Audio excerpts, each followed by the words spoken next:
Hey guys, this is Rob from RuinWorks, bringing you the October 2023 Release 1.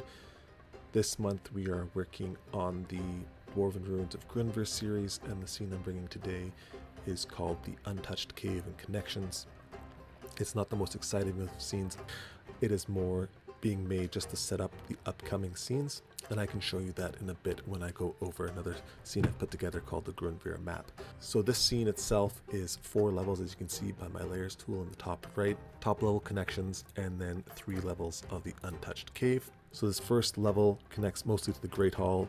These 3 pipes in the middle of the scene all lead up to the Great Hall where they had descended. Further to the left is the entrance shaft, which leads all the way from the mountain entrance all the way down to the forge halls and soon to be the gloom cells. So the upwards portion of this set of stairs leads up to the Great Hall, as well as this ventilation shaft that leads up to the Great Hall, and above here is where the bell is in the Great Hall. The right, there's this small room with the Dwarven face inscribed on the ground. This set of stairs would lead up to the Great Hall behind the thrones through the secret door. And lastly, the doors at the top of the scene of the Great Hall would lead down these stairs and can continue on here in the connections scene. First thing I just wanted to note was there are tiles that I've placed. These are for the GM only, to use to move tokens up and down the pipes as they're moving. Since there's no stairs or clear path for PCs to take themselves, I wanted it to be more in the control of the GMs. So essentially when a token is in this point, you can one click to change its elevation. And that goes for here too. This would take them down, and then if you go down a level, you'll see there's the reverse for going up. So if tokens are standing here again or here, you can just click this button and it'll push them up 10 feet. We're on the Untouched Cave level 3 here. So as you can see, one of the pipes can exit into the Untouched Cave here. So there is a drop underneath. If you go to Untouched Cave 2, you can see there's a drop. So players that step into this hole will automatically fall down to the level below. Of note is if you open up the door, a sound should play and the door will open, and then when tokens enter, the pipe will disappear and they can see the insides. Also on this level is a bridge across this shaft, and there's a transform button in the middle of the room. That's just to show you broken variation of the bridge or an intact variation of the bridge, and this will matter because of the trap above here in the Great Hall scene. So if you had the bridge intact, players will end up falling onto the bridge from above, so lower fall. If you decide to use the broken variation, players will fall all the way down into the forge halls below. Down to the bottom of the scene, this leads into the lowest level of the Dwarven temple. Below the scene, you can see I've just brought in an image of the forge halls. It's not an actual level, just there and straight what the players might see from above. The main portion of this map is the Untouched Cave over here on the left. When I was designing this, I imagined the first cave that the founder of Grunvyr found and traveled through to the stalactite bridge room, and so now the dwarves had left it untouched, as the legends said that he had been led by Moradin through these caves. Now it has served as more of a pilgrimage, and dwarves might have traveled through this natural cave on their way to the temple as a sort of ritual to follow in the same steps that Moradin had led the original king. So in the lore of the dungeon, that is why this cave was left untouched. Moving on from here, we can go down to Untouched Cave 2. This level is really just these little ledges in the cave, as the area below will be on the Untouched Cave 1 level. Just a quick note here, this leads up from the Forge Halls scene, as noted on the right.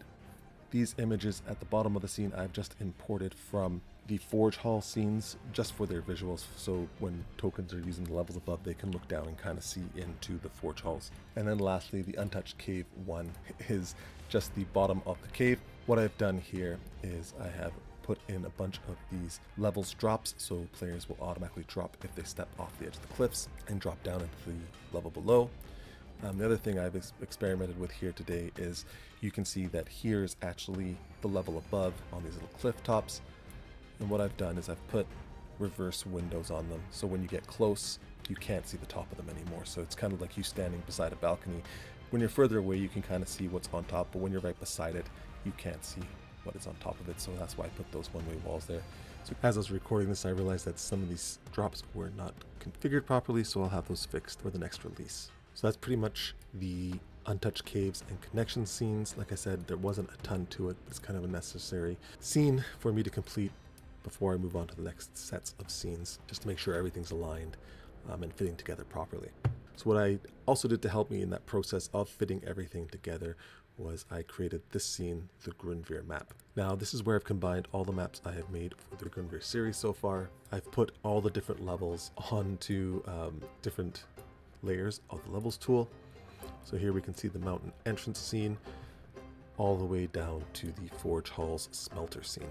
I've tried to also point out which scenes make up which portions of this map. So here you can see for the mountaintop, that is part of the mountain entrance scene, and as you descend, you can see, well, the first few scenes are all the mountain scene, but when you get to the Valve Rooms, the Great Hall, it changes to a different scene, and when you get down to the Great Hall Temple, you can see where the Great Hall is and where the temple is relative to each other. So obviously here you have the Great Hall and the temple, and as you get down now it's the Dwarven Temple and Connections scene. If you one more down, again, still the Connections and Dwarven Temple, and even further below, now we are starting to get to points where there are 3 scenes touching each other. So there's the Untouched Cave, the Forge Halls, and the Crypts, all on this level.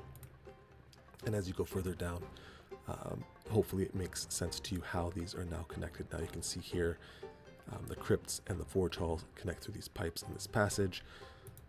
Up on the Great Hall and Temple, you can see that the southern passage out of the Great Hall leads into the Dwarven Temple, if that wasn't clear to you before.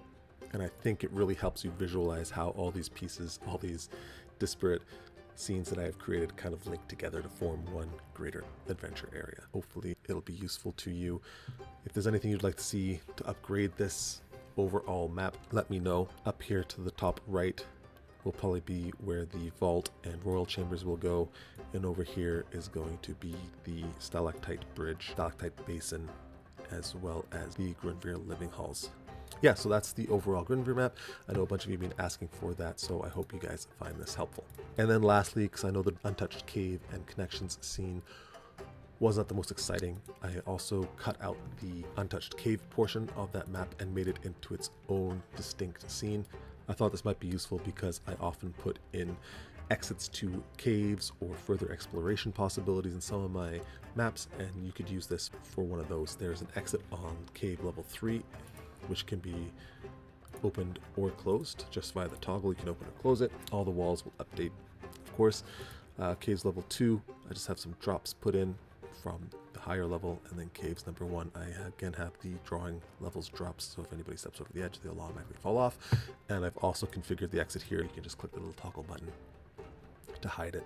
Anyways, guys, that brings us to the end today. I'm going to be working on the gloom cells. I think it's going to be pretty good.